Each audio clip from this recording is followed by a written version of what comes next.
Welcome back to the Curbsiders. I'm Dr. Matthew Frank Watto, here with America's primary care physician, Dr. Paul Nelson Williams. Hey, Paul.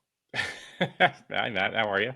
I'm good. We are about to talk about recurrent urinary tract infections, recurrent UTIs. We had a great guest, Dr. Kellen Choi, who taught us a lot of very practical tips for us in primary care who struggle with this a lot. First of all, just remind the audience, what is a recurrent UTI?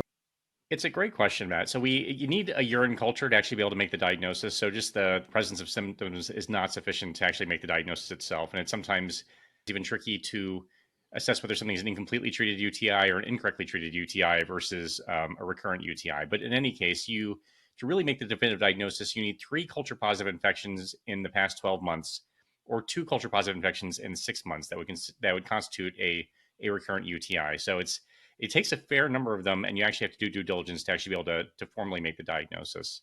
And it can be a challenge to differentiate between some other syndromes that can actually cause dysuria and urinary discomfort and that kind of stuff. So you do have to be thoughtful and be asking about things like pelvic floor dysfunction or pelvic organ prolapse or overactive bladder and other stuff that we tend to see fairly commonly in primary care, and really make the distinction between those things and what is a true urinary tract infection.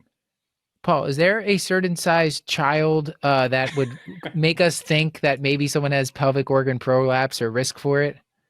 This was like my pearl of the episode. Our expert, Dr. Choi, was telling us that if you have delivered a child vaginally over 8 pounds, that sets you up for a higher risk for pelvic organ prolapse. And then some symptoms that she mentioned as well, especially if you've been standing on your feet all day long, and that makes things worse, or you have a sensation like you're sitting on a golf ball, or you have to splint, which means sort of manually assist yourself to actually create a stream of urine. Those things are all very suggestive of pelvic organ prolapse, which is a different animal and managed differently than just recurrent urinary tract infection. Right.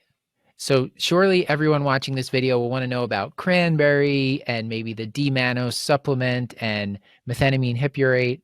So we will say that cranberry and D-mannose are both things that are supposed to prevent the bacteria from adhering to the urothelial lining. The evidence is very mixed on these. So if patients really want to try them, most of the reviewer articles that we went over and also our expert all said, it's okay if you want to try them, just understanding that there's some limitations about the evidence and it's not certain. And if the patient has diabetes, just tell them not to drink cranberry juice cocktail. Which It's a great point also because the polyuria from an elevated blood glucose can also be mistaken for a urinary tract infection. yeah. So yeah, keep the sugars down.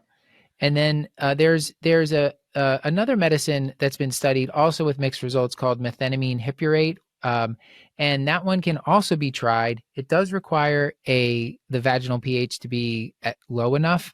And one of the things that actually lowers the vaginal pH, which is a treatment that we know actually does work, Paul, is vaginal estrogen, which can be given for women with genitourinary syndrome of menopause, women with, usually that's going to be for postmenopausal women who have signs of vaginal atrophy on exam. So that is one of our workhorse medications for this condition.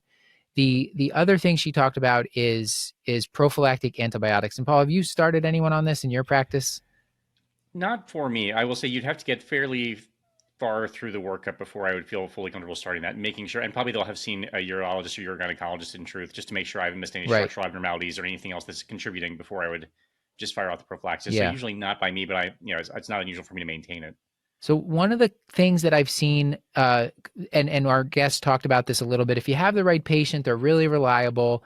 You can have them where they have a urinalysis and urine culture that they can go get whenever they feel they have a urinary tract infection, and they can start themselves on an antibiotic. That way, you can figure out if they had one or not. You can tell them to stop it if it turns out it's not positive. So that's the self-start, treatment.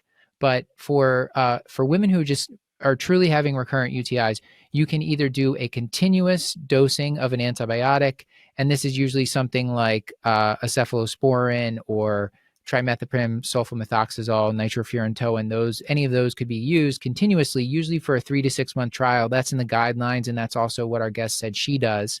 And then what she said she doesn't do as much, because she just doesn't tend to run into the right patients, is you can also do this intermittent dosing of antibiotic prophylaxis. So women can take antibiotic just after they have intercourse to try to prevent an infection, thinking that intercourse is the predisposing event that causes the UTIs. So if you have the right patient, that's another thing you could do. And it would be the same medications I just mentioned that you would use.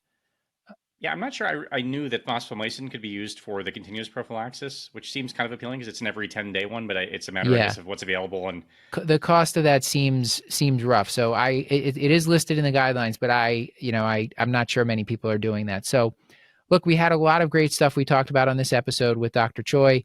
Click on the link in the transcript if you'd like to hear the full episode and see the full show notes. And with all that, until next time, I've been Dr. Matthew Frank Watto, and this has been the Curbsiders, bringing you a little knowledge food for your brain hole. sure, we'll do yummy for the urinary tract infection one.